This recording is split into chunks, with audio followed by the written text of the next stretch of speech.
Good afternoon and welcome to the special meeting of the City of Glendale's Commission on the Status of Women. Our meetings are now open to the public and can still be viewed on local cable channel, Charter Channel Cable 6 and AT&T UVerse Channel 99. The meeting can also be viewed online at www.glendaleca.gov by scrolling all the way to the bottom of the page and selecting Live Streaming, which is the third icon from the left. Members of the public are welcome to provide public comments and questions in person, or can call in during the meeting at 818-937-8100. City staff will submit these questions and comments in real time to the appropriate person during the Commission on the Status of Women meeting. May I have roll call, please? Yes. Commissioners Aram, Hojarian, Markarian, Here. Samarijan, Chair Lambalat, Here. ex officio Havanisian, Here. ex officio Veselinov. Thank you. Next item, please. Next is my report. The agenda for the July 14th, 2025 special meeting of the Commission on the Status of Women was posted on July 11th, 2025 on the bulletin board outside City Hall. Thank you. Next item. Next item is oral communications, and Madam Chair, we do not have any speakers for this item. Thank you. Okay, the next item are the action items. We have no consent items, and I'd actually like to take them out of order. I'd like to take B first, consideration of support for Camp Rosie. And we welcome Deborah Soff from the YWCA. Thank you so much for having me. I'm Deborah Saul from YWCA of Glendale, Pasadena, and since 2018, we've taken over Camp Rosie that used to be run by this commission. You are running Camp Rosie to really empower young girls, 14 to 18, to really help them with various skills, leadership skills and STEM skills. They also do a lot of healthy relationship training and ways of really engaging in our community and being civically engaged. So we run this full week program for 2 weeks during summer, and we have been doing that since 2018 when you voted to give to us to run. And we have been running it during this period when we had enough support, but starting this year, we have been undergoing a lot of stressors with federal fundings being cut and a lot of support being really challenging. So we wanted to come back here because I know you care about Camp Rosie, and this was initially your baby that we're kind of growing together. Wanted to ask for your support to run it this summer. We would like to, for us to run it, it's actually when we costed it out for staff and everything that we are putting in, it costs us about $30,000 to plan it and run it. But we are asking for a small support of $2,000 to pay for things that it's hard for us to pay for. Like a lot of grants don't want to give, government grants don't give food, for example, and it's hard to get funding for transportation, things like that. So we are asking you to support the program this summer for $2,000 to run, to help us pay for the lunches for the girls who are all, like almost all of them are coming from under-resourced families and communities, and we wanted to provide them with free lunch. And we also provide water and snacks during the day. And yes, we do provide transportation. We want their world to be bigger. We want them to go and see Huntington Library and see beautiful places and access things that they normally would not have access to. So those are some of the things that we do. And we also bring in people to help them learn how to budget. So a lot of different skill sets that they're learning throughout the week-long, all-day camp. So, do you have any questions?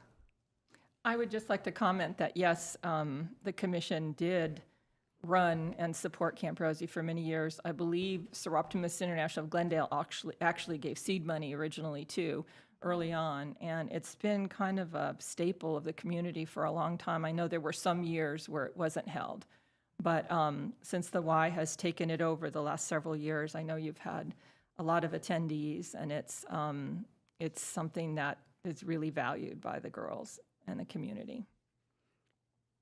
Thank you. Any questions, comments? Yeah, as you mentioned, very impactful program, and I remember when it was first initiated in back then, 2018, I believe. How many participants do we have usually per summer? So next week, we're going to have 30 girls coming for that week. Okay, and how do we do outreach? So we do it in various ways, a lot of word of mouth. So like whenever I go do a presentation, somebody from there has a child who went to Camp Rosie. So a lot of word of mouth. We also do a lot of advertising through middle schools. We give information to middle school principals to send out with the kids. We actually have a wait list because we only have staffing for 30 right now, and we have 7 on the wait list, so we have not had problem getting folks. Great. We don't spend money on marketing. I bet. I mean, I feel like this is very aligned with the mission of our commission right now, you know, empowering women at an early age, intervention, and helping them grow skills and become very active members of the community. So I appreciate you bringing this forward. Thank you. Thank you very much. Any questions or comments? I have a question. The girls are coming from different communities, or is it concentrated within Glendale and Pasadena area? It's mostly from Glendale. The majority are from Glendale, and we have made an effort to offer to girls who've been impacted by Eaton Fire. So we have reached out to Altadena, North Pasadena, Sierra Madre this year. And Madam Chair, we do have one card on this item. Okay. Okay. The speaker is Beth Brooks, and you'll have 3 minutes. Hello? Here, I know you hardly ever meet, so this is my first time here. I feel that this shouldn't be granted to the YWCA at all. I think that they're a multi-million-dollar organization. I think if you give money, it shouldn't be symbolic. I think you should actually give money to girls who need it, domestic abuse, mothers who are in shelters who need to get food.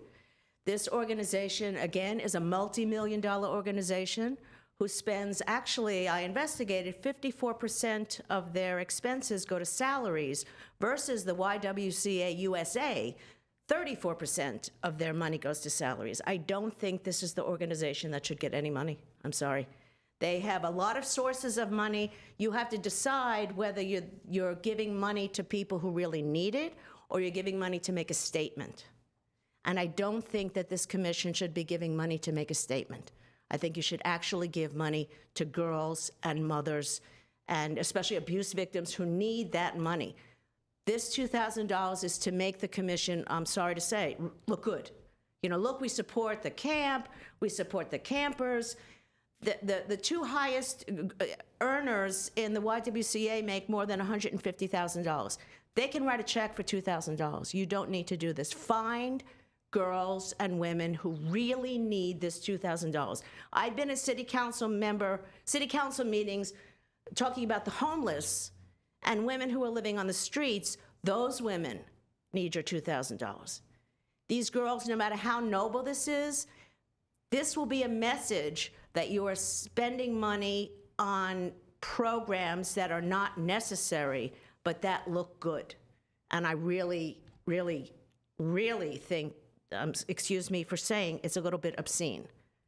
I think you should spend money on girls who really need this. I think $2,000 to make a statement is a lot of money and is unnecessary. Thank you. Okay, do we have a motion?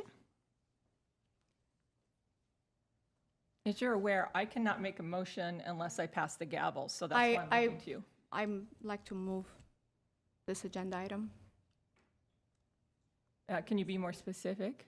I would like to move the agenda item for supporting Camp Rosie for $2,000 from the commission. Thank you. Pardon? Okay, roll call, please. Commissioners Aram? Yes. Commissioner Kojayan? Markarian? Yes. Samarjian? Chair Lambalot? Yes. Thank you. I'd also like to move item C to the front here, and then we can take item A since it will be the longest, I think. So could I have a staff report on item C, consideration of event in recognition of Women's Equality Day?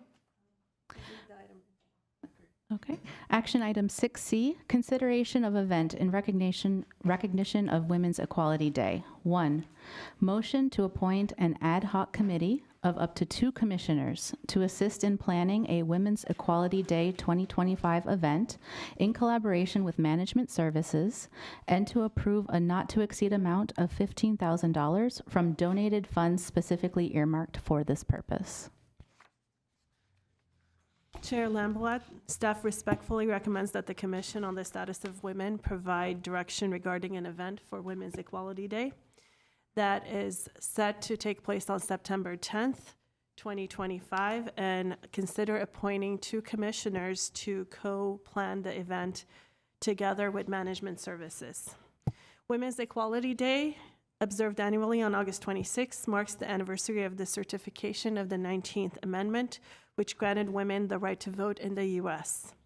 More than a historical commemoration, the day serves as a meaningful opportunity to reflect on the ongoing pursuit of gender equity and to honor the contributions and leadership of women across all sectors of society. In 2023, the Glendale City Council formally approved the establishment of annual programming in observance of Women's Equality Day. The inaugural event that took place in 2024 at the Alex Theater featured powerful speakers, musical performances, civic engagement resources, and recognition of local women leaders. The program drew broad participation from across the community and set a strong precedent for recurring citywide celebrations centered on women's equity, leadership, and civic participation. Planning is now underway for the 2025 Women's Equality Day event, tentatively scheduled for September 10th, pending final confirmation from the Alex Theater. In support of the 2025 event, Rick Caruso generously donated $15,000 to the Commission on the Status of Women following the 2024 celebration, and these funds were specifically earmarked for the 2025 Women's Equality Day program and are intended to cover venue rental, staging outreach, and communications, speaker honoraria, and event materials. The Commission on the Status of Women is also invited to co-plan the event together with Management Services, as I stated. And staff is recommending that the Commission form an ad hoc committee of no more than 2 commissioners to work alongside staff from Management Services in planning and execution of the event. And staff further recommends the Commission approve the use of up to $15,000 in donated funds to support the 2025 Women's Equality Day event. And that is all for my report. Thank you. Great, thank you. And so to clarify, the Caruso donation was specifically earmarked for this, so we would not have to use money from the Commission's bank account, which is the Commission's funds only. Correct. Okay, and as ad hoc committees are the working bodies of the commission, so whoever is on the ad hoc committee would work with the city manager's office, Office of Management Services, to plan the event. Okay. Any comments or questions? I'd like to participate in the committee. I think this is a great way of showing support to the management services that's going to organize this and maybe help raise more funds just for this specific event, and raise awareness in the community. I think it's very aligned with our mission here, so I'd like to be a part of that committee. I am happy to too, unless you would like to, because I'm on other ad hocs. Okay, Okay, so we've got our 2 ad hoc members.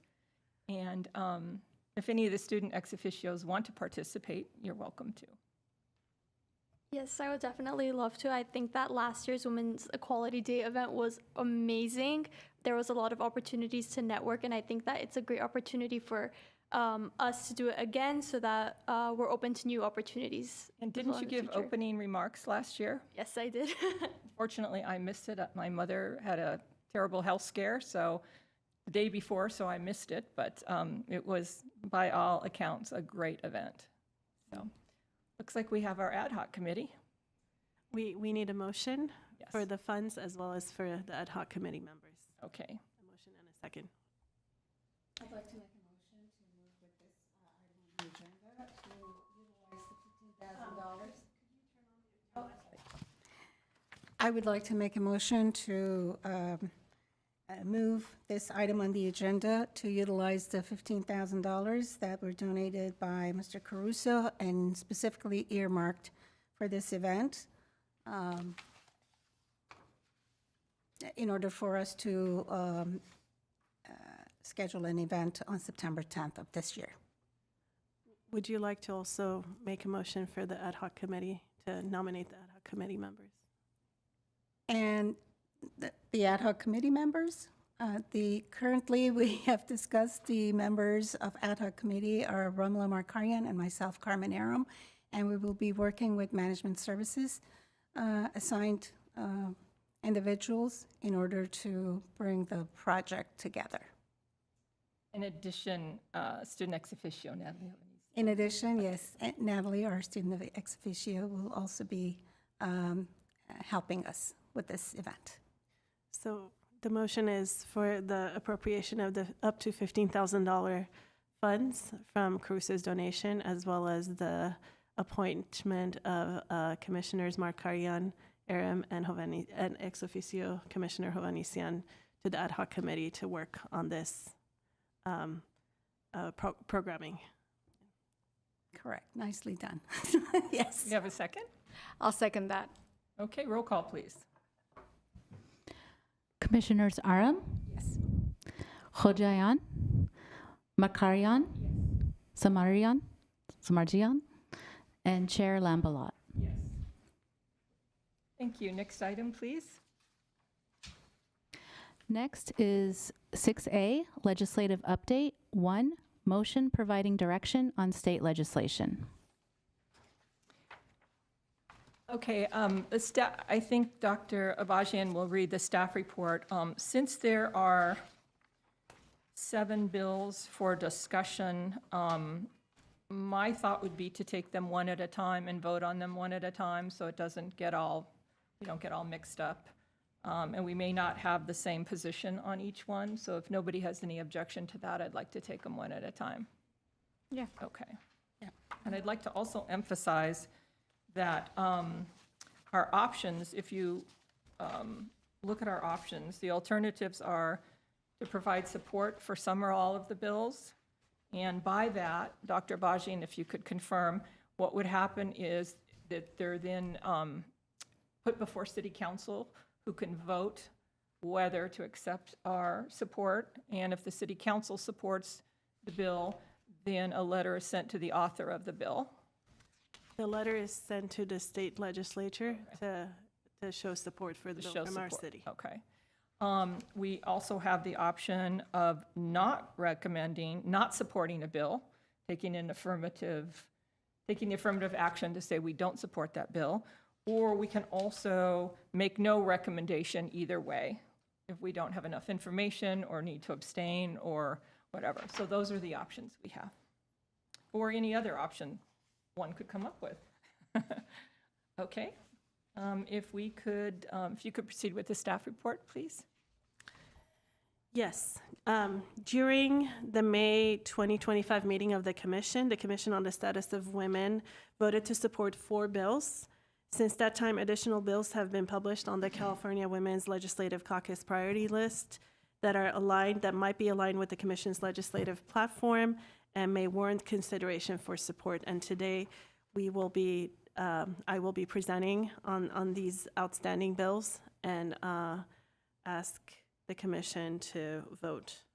In 2025, the Commission on the Status of Women adopted its legislative platform. Based on this platform, staff is to monitor pertinent legislation and provide information at each quarterly meeting to the CSW regarding proposed legislation that relates to the platform. And we already did this, and that's why we're bringing additional bills to this special meeting, because during the quarterly meeting, we were not aware of these additional bills. The CSW may make recommendations to City Council on specific legislative items for their consideration to take appropriate action when required in order to safeguard and/or advance the interests of women and girls in our city. If you could pull up the PowerPoint, please.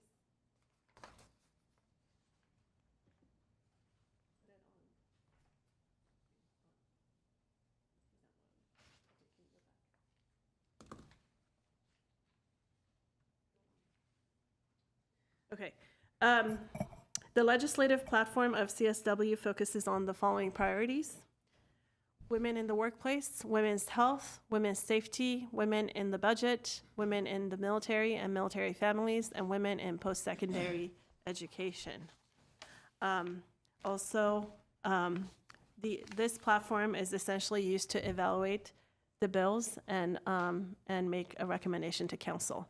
The bills that we will be looking at today include the first bill.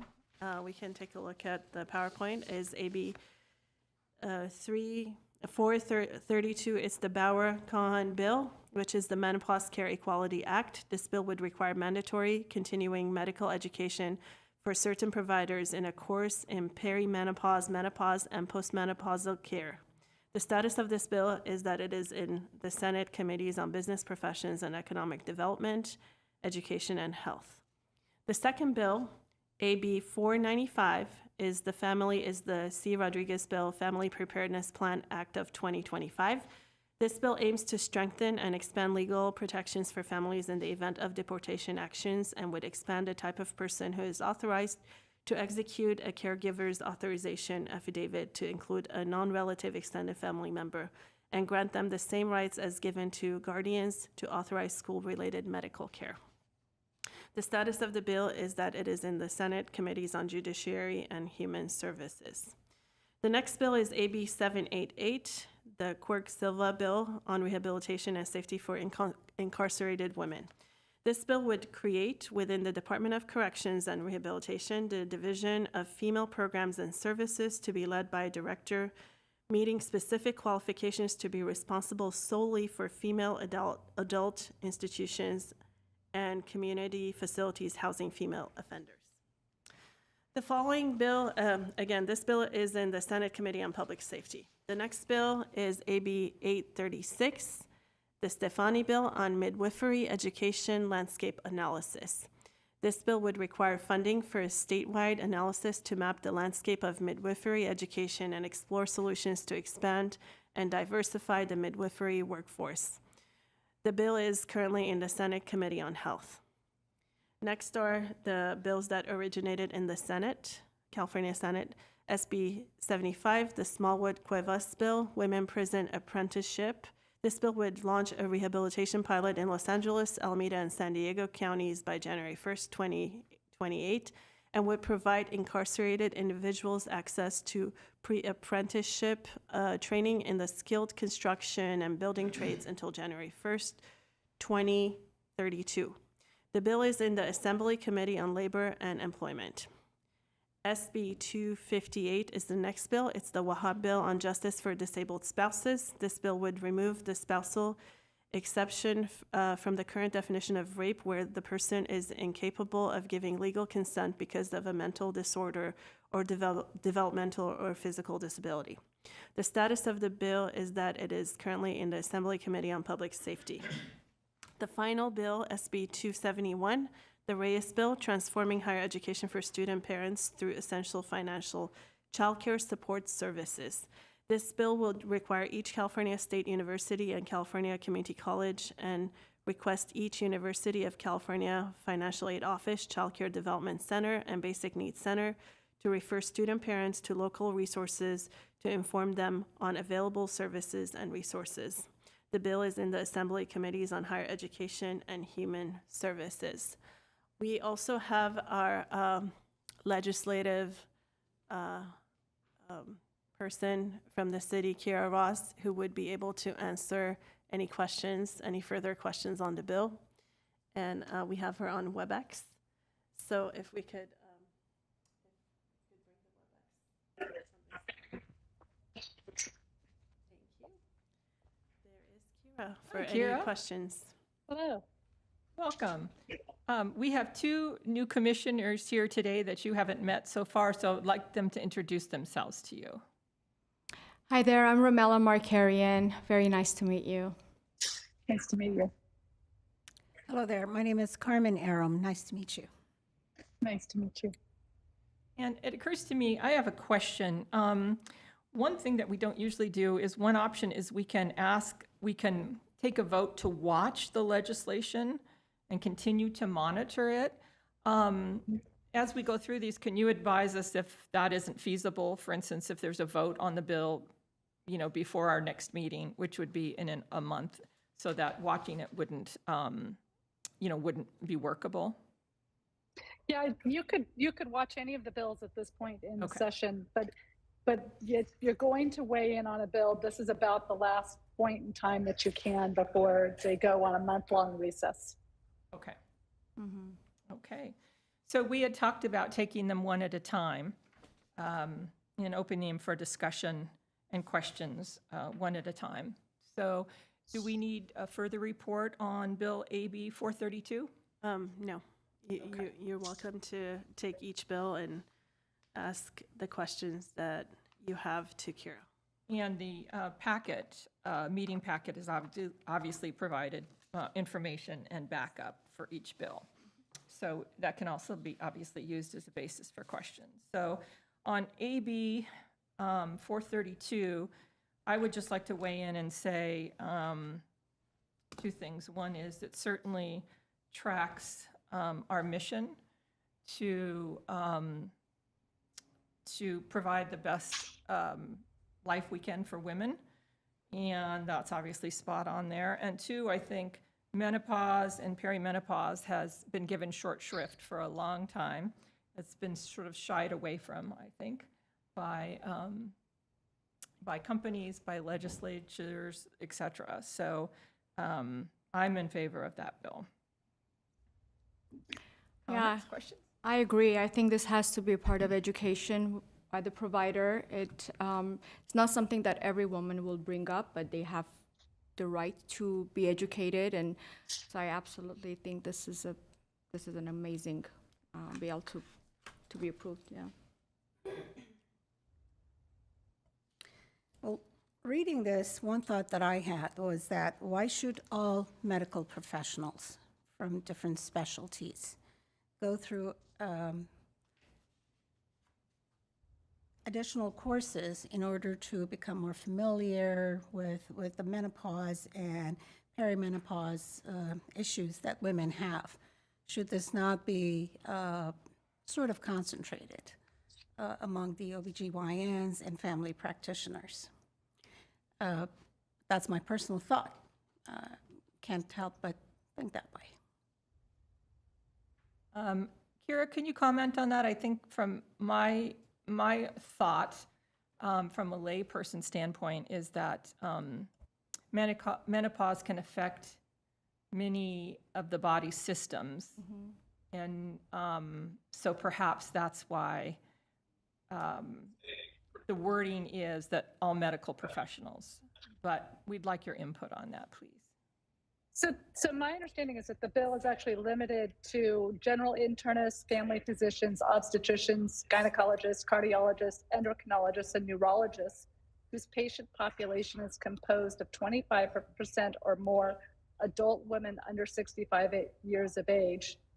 For their first license renewal, they'd have to go do additional classes, and then every 5 years, they'd have to do additional continuing medical education.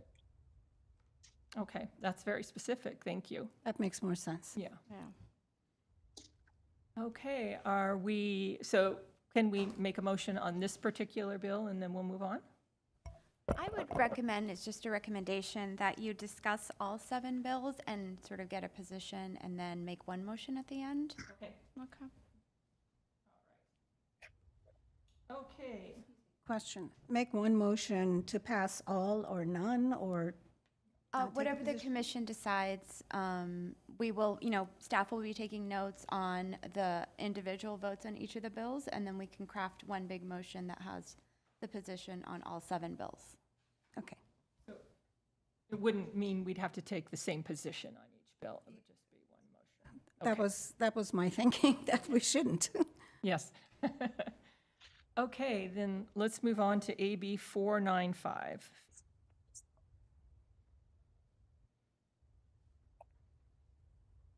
Staff report, please. I'm sorry, I already read it, but I could read it again.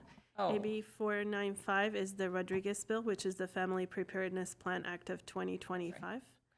This bill aims to strengthen and expand legal protections for families in the event of deportation actions and would expand the type of person who is authorized to execute a caregiver's authorization affidavit to include a non-relative extended family member and grant them the same rights as given to guardians to authorize school-related medical care. Okay, comments or questions? I think caregivers play a big role and they become a part of the family. So I think this really is the same treatment as family members should be receiving. My thought on this is that I feel like I don't have enough information to vote on it at this point, or to take an affirmative or negative vote on it. I think that there's several parts to the bill. It doesn't focus just on women and children, so that's my thought on it. I just would either want to watch it or I'd probably abstain, I think, from that. I just don't feel like, even with the material that's been provided, I don't feel like I have enough knowledge to understand enough about it to vote on it. But any questions for Kira? I mean, that's just my general thought. I have a question, and that is, the date of this is amended as of April 23rd. A lot has transpired since then, as far as the immigration is concerned and what's happened to immigrant families. So are there any other revisions to this bill that would address the situation as it stands today, so that Not we to have a this better bill, yeah. understanding? Not to this bill. This bill hasn't been amended. There certainly are other actions that the legislature has taken and continues to take regarding immigration, and other bills that have been introduced, but not on this particular bill. Thank you. Any other comments or questions? Okay, then we move on to AB 788, the Rehabilitation and Safety for Incarcerated Women Bill. Kira, is there anything else you'd like to comment on this bill other than what's in our materials that just describes the bill? I don't know that I have a whole lot additional to comment. I think it's interesting to note that the sponsors of the bill are the California Public Defenders Association. So this is coming from a group of attorneys that work with a number of these women on a daily basis. And their belief is that there needs to be additional programming, work, expertise within the Department of Corrections and Rehabilitation to help women who are in prison. Okay, all right, thank you. Any thoughts or comments that you want to make? I like this bill, particularly that they are teaching women skills that are not traditionally women's skills, if you will. It's getting a little bit into the men's world, which is wonderful, construction and things of that sort. So I'm in support of it. Thank you. Yeah, I feel the same way. Okay. AB 836 is the Midwifery Education Landscape Analysis. Kira, why is it called a landscape analysis? I'm not actually sure, but what I can tell you about this bill is that there are a number of counties in the state, mostly rural, well, not mostly, but all rural counties that have lost a number of their birthing centers and have lost a number of their OBGYNs. And so there's been a movement to try to bring more midwives into some of these locations where they don't have other services that are, some of them, they're several hours from the services. Thank you. Okay. Any discussion needed on this one before we take a vote?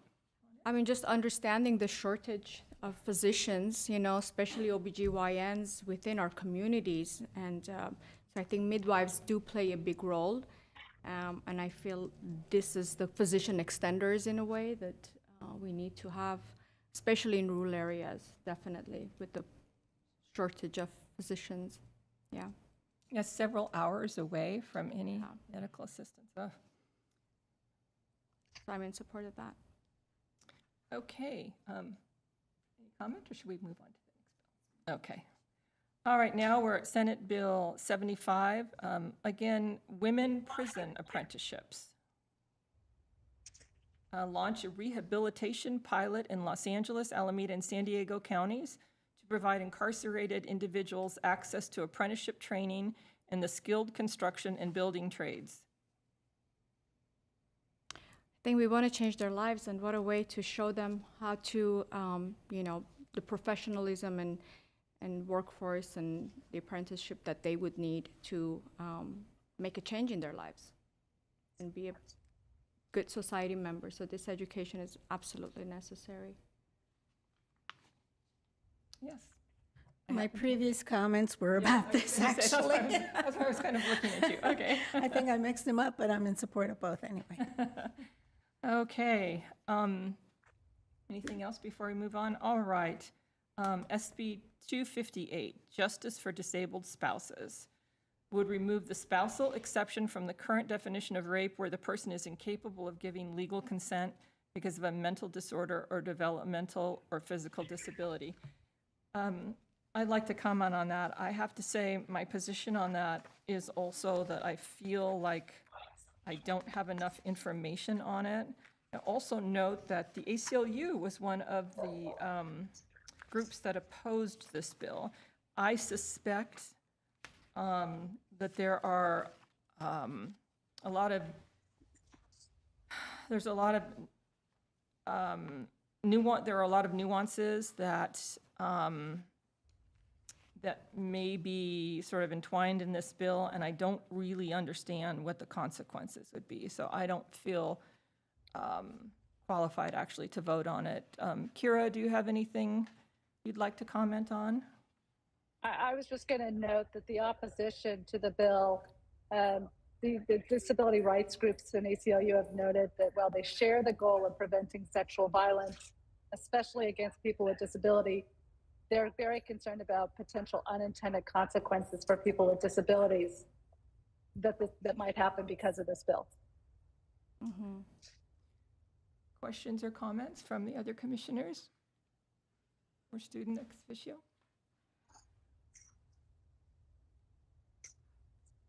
No? Okay. And then our last bill, SB 271, transforming higher education for student parents through essential financial child care support services. Kira, could I ask a question on this one? Mm-hmm. It looks like it's really a direction to these educational institutions in California to refer student parents to local resources and inform them on available services and resources. But the title of the bill is through essential financial child care support services, so I'm not entirely clear. Yeah, so my understanding is that a lot of this already occurs at the university, both at the community college level, at the CSU, but this is more formalizing it and running it through the financial aid system so that when the student arrives on campus, they're better able to sort of target these students and make sure that they're getting the information about financial aid, about the ability to get child care, about any other assistance that they might need, especially if they have children.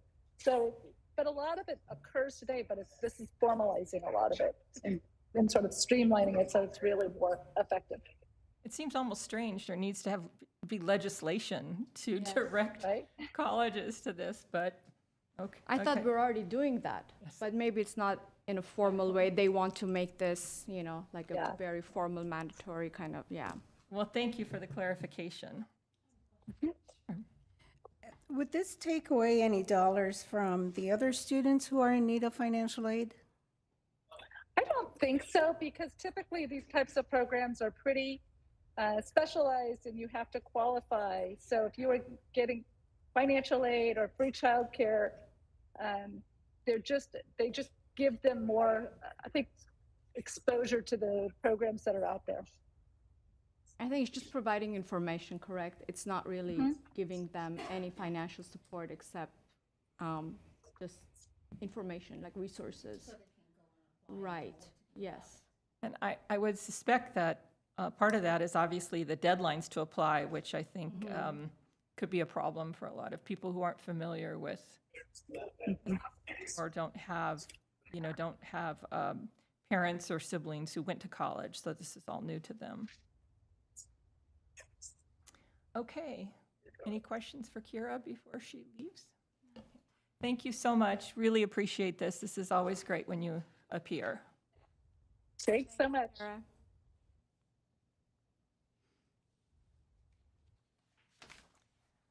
Okay. So now we need to proceed with the motion. And the motion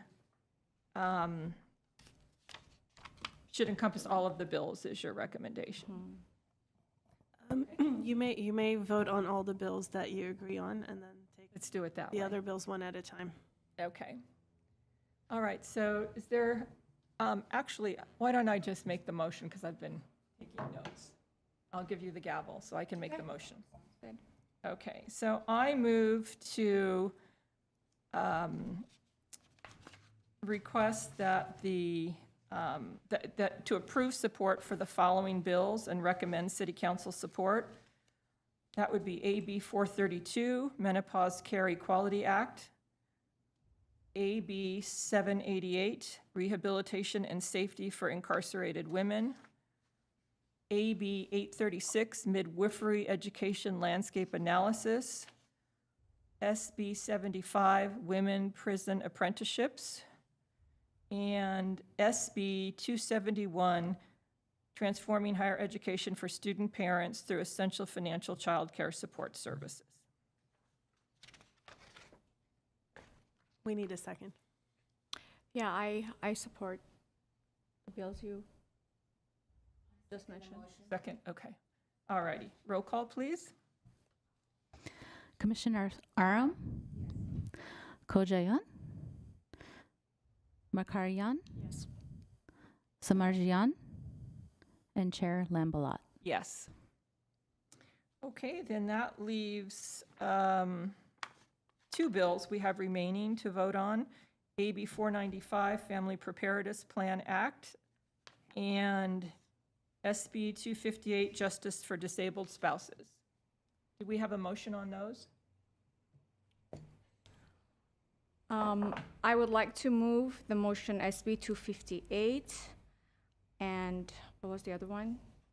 For AB 495 for approval.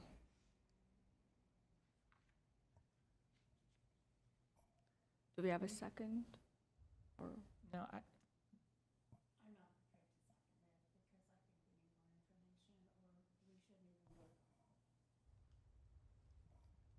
Okay, motion fails. Is there a substitute motion or a different motion to be made to watch the bills or to oppose the bills? Or we could just make a note that the Commission for the Status of Women didn't take a position on those two bills? So what happens when the motion fails and these two are not going forward to the city council? Yeah, it wouldn't be basically recommended to council to support the bills. I will make a presentation to council and inform them of the bills. Actually, I'm doing this tomorrow at the council meeting. It's agendized. So I will let them know the list of bills that were supported by the commission, and I will also inform them that there was no action taken on the other bills, on the outstanding bills. what I said earlier. Looking at AB 495, I believe that this particular bill deserves attention right now. So if you want to make the motion again, I can second it. Okay. Is that how you do it? I would like to move SB 258, 495. AB AB 495. 495, as a motion to move forward. With what? Approving the bill? Approving the bill. Supporting the bill? I second the motion. Okay, roll call, please.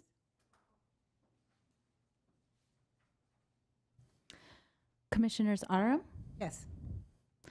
Kojayan, Makarian, Yes. Samarjian, Chair Lambalat. I abstain. Okay, there's one bill left. The motion failed, correct? We need all three, Oh, yeah. but yes, let's take a brief recess.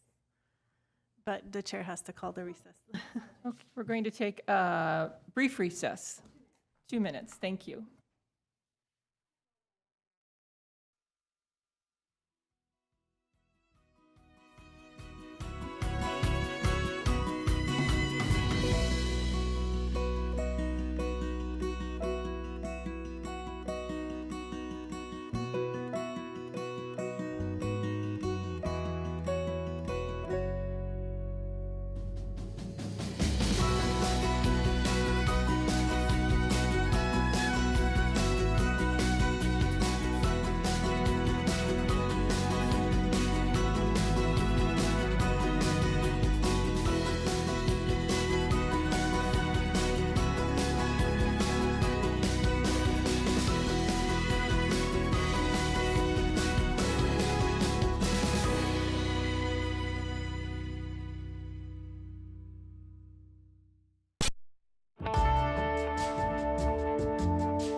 Okay, we are back on the record. So we just had a motion and voted on AB 495. Do we need to repeat that?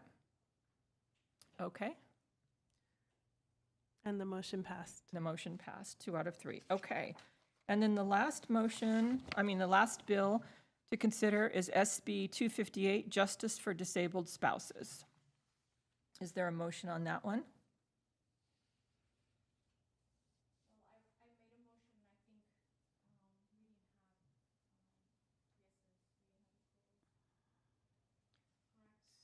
So are we declining to take action on this bill Yes, essentially.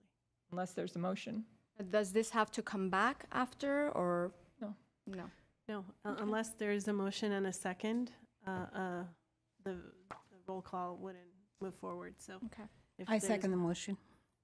Whether, No, there's no motion right now. There's no motion? You want to make a motion? Well, I would like to move the SB 258 for approval for a second. I second. okay, roll call, please. Commissioners Aram, Yes. Khojayan, Makarian, Samarjian, Chair Lambalat. I abstain. Okay. Commission staff comments is next. Do we have any comments? I have a brief comment on Camp Rosie. I just want to say that I had the honor and pleasure of hosting the lovely young women from Camp Rosie this past week and give them a tour of our city and different city departments, and so and just educate them on the democratic process that's involved in local city government. It was a pleasure to be with all the staff and all the students as we do every year. Thank you. And again, the $2,000 that we've allocated comes from the Commission on Status of Women's bank account. They are not city funds. They are funds raised by the commission in the past. Okay. And also our next commission meeting, our regular meeting, is August 12th, is it? It's the second Monday of August, which I am sorry I don't have it off the top of my head. 11th. It's August 11th. Okay, at 4:30. Okay. Any other comments? No, thank you. Announcements? Great job analyzing Okay. all the bills for us. Then we need a motion of adjournment. Is I'd like to make a motion to adjourn today's meeting. there a second? Second. Roll call, please. Oh, we don't need a roll call. All right. Good evening. Thank you.